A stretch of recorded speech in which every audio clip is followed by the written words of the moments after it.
Bonjour à tous, soyez les bienvenus dans Mini Tilt, votre émission d'initiative et de nouveautés dans le Val-de-Loire. On commence cette nouvelle semaine ensemble, une nouvelle semaine sous le signe des vacances et du babysitting. Romain Gauthier, bonsoir, bonjour.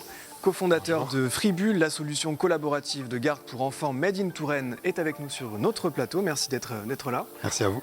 À côté de vous, Maria Giulia Massari de Viva il Cinema, 8e édition de ce festival Tourangeau consacré au cinéma italien contemporain. Merci également d'être présente. Et puis il y a Sarah, avec vous c'est toujours des bonnes idées. Sarah, vous avez 3 bonnes idées pour découvrir ou redécouvrir les panoramas de la Loire. Exactement, donc comme vous l'avez dit, c'est les vacances. Et en plus de ça, on a un super beau temps en ce moment, donc on a envie de sortir, de s'évader un petit peu, en tout cas avant le couvre-feu. Jusqu'à 18h, oui. Jusqu'à 18h. Et où est-ce qu'on pourrait aller alors ? C'est l'occasion de redécouvrir, comme on disait, la Loire. Et le premier spot, c'est Bréhémont. Ça se trouve juste en face de Langeais. Et donc, il y a une très belle vue sur la Loire. Le petit village est fort sympathique. Et c'est juste à côté du circuit de la Loire à vélo. Donc, on peut s'y promener à vélo comme à pied. C'est très sympathique. C'est un village typique de bord de Loire et de pêcheurs aussi. Hein. Tout à fait. Oui, c'est ça. Tout à fait. Ensuite, il y a Amboise avec l'île d'Or.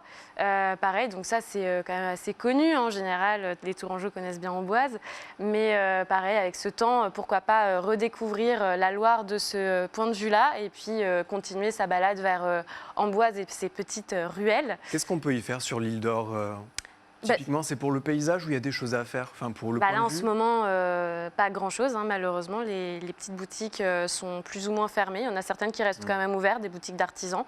Mais oui, là, c'est principalement pour la vue, le paysage. Et encore une fois, on peut se promener à pied, à vélo. C'est très sympa. Et à faire avec les enfants aussi pendant les vacances. C'est cool. Point de vue depuis l'île d'Or, vous connaissez ? On a déjà fait des rencontres sur l'île d'Or de famille et sympa, des enfants. Très sympa. Et donc ce point de vue sur le château ?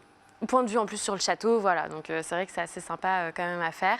Et puis qu'est-ce qu'on a d'autre ? On a aussi tout près de chez nous et non moins sympathique, c'est le parc de la Péraudière qui offre pareil du balcon de la Péraudière, une vue vraiment dégagée sur la Loire et une vue qui est très sympathique. Et là en plus, la mini-ferme, du coup là où il y a tous les animaux, est ouverte encore au public. Donc c'est pareil, avec les enfants, ça peut faire une petite balade sympathique. Et un petit bonus, je crois. Il y a un petit côté. Je voulais juste te dire quelque chose. Il y avait un côté carte postale avec cette vue de la Péraudière. C'est vrai. Et puis le paysage change vraiment avec le soleil aux différentes heures. C'est très sympathique. Donc voilà, c'est à faire. Et enfin, Camp de Saint-Martin. Camp de Saint-Martin. Alors là, c'est la Vienne, non pas la Loire, mais il y a C'est l'embouchure. C'est ça, c'est l'embouchure, exactement, tout à fait. Et donc, non seulement le village est extrêmement mignon, puisque c'est un village de France, donc très sympa, et il y a vraiment, tout en haut, il y a un petit circuit qui fait monter, et il y a vraiment le panorama sur... la centrale, mais aussi sur du coup, le fleuve de la Vienne et de la Loire qui se rejoignent. Je vais vous dire pourquoi pas. En plus, il fait beau cette semaine, je crois, toute la semaine, c'est les vacances. Et c'est 3-4 idées même de point de vue. Sympathique. Voilà. Merci beaucoup d'être venue, Sarah, pour nous présenter ça. Vous connaissiez donc Amboise. Camp, vous connaissez aussi ? Vous êtes d'ici de Touraine, vous ? Oui, je suis de Touraine. Ouais. Camp, non, mais Amboise, oui. C'est vraiment la Touraine, les frontières départementales. Mais Camp, c'est vraiment sympa. Ouais. Vous connaissez aussi ? À découvrir. Je connais tous les sites parce que je travaille comme guide touristique. Donc, Camp est mon petit coup de cœur. Ouais. J'ai des touristes ça pour marche montrer à tous les ça, coups. parce que les deux fleuves qui se rejoignent, puis c'est beau, c'est très beau. Ça marche à tous les coups pour faire découvrir la région. Merci beaucoup, Sarah, encore une fois. On va enchaîner avec quelque chose qui n'a pas grand-chose à voir. Romain Gauthier, vous avez créé cette solution d'échange de temps de garde d'enfants. Environ 1 millier d'utilisateurs en Touraine, principalement en Touraine. Oui. Ça existe depuis 3 ans. Alors comment ça fonctionne, ces échanges de garde d'enfants ? C'est assez simple. En fait, c'est basé comme sur un système de troc. Donc les familles s'échangent du temps contre du temps, tout simplement. Il n'y a pas du tout de transaction financière entre les parents. Voilà, c'est ça qui est important, il n'y a pas de transaction financière, on s'échange des bulles Exactement. Du temps. Exactement, pour justement ne pas, entre guillemets, ubériser le secteur d'activité et puis rester accessible à tous surtout, parce que c'était vraiment aussi la promesse qu'on veut faire avec Freebull, c'est que tout le monde puisse trouver des solutions de garde. Voilà, éviter, c'est vrai qu'une babysitter, du babysitting, ça peut vite revenir cher, et là l'idée c'est de toucher tout le monde, même si du babysitting, ça peut coûter cher. Là, c'est gratuit. Exactement. C'est potentiellement gratuit, parce que pour que ce soit gratuit, il faut tout simplement rendre service à la communauté. Tout simplement, on gagne des bulles en rendant service à la communauté, en gardant les enfants des autres. Et ça passe comment concrètement? Ça passe par une application, par Internet? Ça passe par une application. Depuis 1 an maintenant, on a une application, ce qu'on dit version bêta, donc une application très basique mais fonctionnelle, qui permet effectivement de poster une demande, de notifier toutes les familles autour de chez soi, et les familles peuvent répondre à cette demande-là et booker la garde à travers un chat. Et l'objectif, c'est que là, au printemps, la nouvelle version de l'application sera disponible donc sur iOS et Android, qui sera plus fonctionnelle, plus design. Alors, au mois de mai, avec notamment des notations. Exactement. Notation, commentaires, tout ce qui existe aujourd'hui sur toutes les applications et qui sont finalement indispensables aussi pour la notion de confiance. Justement, on va en reparler ça de la confiance, mais avant, vous vous adressez à quel type de parents? C'est pas quelque chose qui est fait pour être pérenne, c'est plutôt au pied levé, on a besoin d'aller voir, je sais pas, un médecin, quelqu'un. Et donc là, on fait un appel à ces parents qui pourraient garder notre enfant au pied levé. C'est ça, on est vraiment sur de la garde ponctuelle. Aujourd'hui, il existe plein de solutions de garde, garderies, des crèches, enfin voilà, pour des gardes usuelles et plus longues. Mais hormis le babysitting ou ses proches, il y a peu de choses qui existent autour de la garde ponctuelle, ou alors voilà, ça coûte cher. Et l'objectif, c'était vraiment d'aller là-dessus, de pouvoir poster une demande à la dernière minute et de trouver quelqu'un proche de chez soi disponible pour y répondre, soit pour se rendre à un rendez-vous, soit parce que j'ai ma réunion qui finit plus tard que prévu, ou tout simplement pour prendre un peu de temps libre et puis ne pas avoir à payer en plus une babysitter pour sortir, même si en ce moment, bon, c'est un petit peu moins le cas. C'est appelé à durer dans le temps. Ça existe déjà depuis 3 ans. Ça va durer même après. Donc l'idée, c'est ça. C'est dernière minute. Et aussi, si on donne du temps, on peut avoir donc des gardes gratuites en contrepartie. C'est ça. Comment elle est née, cette aventure? Elle est née tout simplement en devenant parent. Et donc c'est pas de secret. Il n'y a pas de secret. Il y a 4 ans de ça, notre première fille est arrivée. Et c'est ma compagne qui a eu l'idée en voyant tous ses parents autour de nous. Elle était très consommatrice de solutions collaboratives comme le covoiturage ou des choses comme ça. Et face à nos premières difficultés de garde, elle s'est dit, mais pourquoi on ne peut pas s'entraider avec les parents qui nous entourent? Vous étiez concerné, donc vous avez imaginé une solution, ce qui est quand même saluable, louable.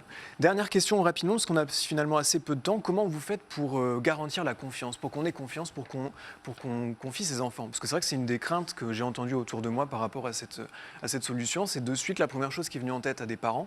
Qu'est-ce que vous leur répondez, vous? C'est tout à fait légitime de toute façon d'avoir ces craintes-là. On ne laisse pas ses enfants à n'importe qui. La confiance, c'est au cœur de Fribule. Nous, même en tant que parents, voilà, c'est important. Donc tout simplement, dans Fribule, on organise hors crise sanitaire, des temps de rencontre pour que les parents puissent se rencontrer dans le même quartier. Ça permet aussi de sortir de l'isolement, même quand on est jeune parent, de créer du lien social. C'est vraiment aussi ce qu'on veut remettre au cœur d'une application. Et du coup, les parents se rencontrent et finalement créent du lien et se font confiance.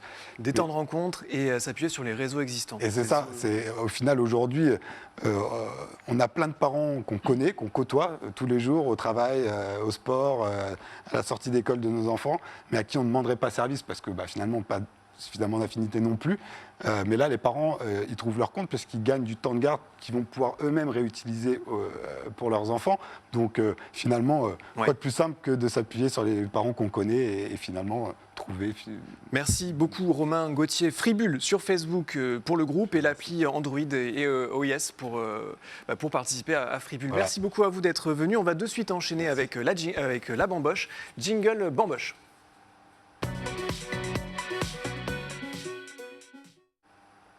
Maria Giulia, donc une édition 2021 un petit peu différente de Viva el Cinéma parce que tout est en ligne. Oui. Cette fois, donc, ce sera accès gratuit en s'inscrivant pour voir 3 films. Au lieu de, il y a beaucoup plus de films d'habitude, c'est une vingtaine de films. Oui, normalement, dans les 7 éditions précédentes, on a eu effectivement plus de 20 films. Certains films même projetés 2 fois, notamment ceux de la compétition. Et bien, cette année, impossible d'avoir les invités, impossible de réunir des gens dans une salle fermée, impossible de faire tout ça. Et donc, la décision a été prise de faire une édition en ligne, en collaboration avec l'Institut culturel italien de Paris, très importante comme partenariat. N'importe qui peut participer, c'est-à-dire peut voir les 3 films. On va expliquer ces films-là tout est expliqué tout est expliqué sur notre site internet.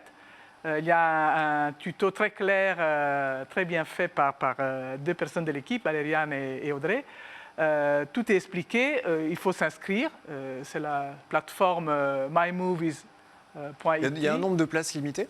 Il y a un nombre de places limitées, donc premier arrivé, premier servi, et c'est au niveau national, donc c'est vraiment premier arrivé, premier servi. Bon, on a compris. Qu'est-ce qu'il y a comme film à voir? Alors, il y a 2 fictions, un documentaire. Oui, ce sont 3 films qui étaient déjà prévus dans l'édition en présentiel, si on avait pu la faire. Donc, on a un premier film qui faisait aussi partie de la sélection scolaire, qui s'appelle Mio fratello insegue i dinosauri. Donc, Mon frère chasse le dinosaure. Chasse les dinosaures, de Stefano Cipani. C'est un film sur la relation de 2 frères, un peu différents. Oui, c'est ça. Voilà. Et comment ce frère est accueilli par l'aîné. Un enfant qui aimerait avoir un petit frère, il va avoir un petit frère, on lui fait cette promesse-là, ses parents, donc il est ravi. On lui dit même que son petit frère a des pouvoirs, des super pouvoirs. Il est ravi et il réalise que son petit frère, en fait, il a effectivement des pouvoirs, disons qu'il est un peu différent. Il a le syndrome de Down, c'est-à-dire il a une trisomie 21. C'est un drame. Hein. Absolument. Donc au début, évidemment, la déception de ce jeune garçon qui dit je n'ai pas un super-héros dans la famille, le rejet, il est vraiment différent des autres. Et puis finalement, ce petit frère différent a plein de qualités et plein d'atouts et il peut donner beaucoup, et à son frère aîné, qui termine par l'accepter, et à son entourage. Donc c'est la découverte de la différence et l'acceptation de la différence au sein d'une famille. Bon, il y a un autre film, parce qu'on a beaucoup peu de temps, finalement, on a très peu de temps. Il y a un autre film, c'est Notarangelo Ladro di Anime, c'est le quartier bresson du sud de l'Italie, c'est un documentaire autour de cette personne, Domenico Notarangelo. Oui, c'est un documentaire qui est signé par David Grieco, qu'on connaît déjà dans le festival parce qu'il a participé avec notre film qui avait été primé en 2017. Et c'est effectivement un documentaire visuel, photographique, parce que Notarangelo était un photographe qui s'est concentré sur une région d'Italie, dans le sud d'Italie, la Basilicate. Et il a bloqué le temps. Votre choix, c'était de choisir des films qui racontent quelque chose de l'Italie actuelle? Oui, toujours. On est un festival de cinéma italien contemporain. On ne fait pas du tout de cinéma de patrimoine, parce qu'on veut faire découvrir justement le cinéma italien actuel, qui a plein de choses à dire, plein de différents registres. Donc c'est du 10 au 14 mars, on peut s'inscrire dès maintenant? Oui, absolument. C'est du 10 au 14 mars, on peut s'inscrire. Tout est sur le site www.vivailcinema.com. Tout est expliqué sur ce fameux site vivailcinema.com. Sur Facebook, le temps passe sur si vite Insta. que c'est déjà fini. Merci beaucoup à tous les 3 d'être venus. Merci à toute l'équipe technique également. Bonne fin de journée sur notre antenne. Et puis on se retrouve demain, même heure, même fauteuil. Et puis à demain.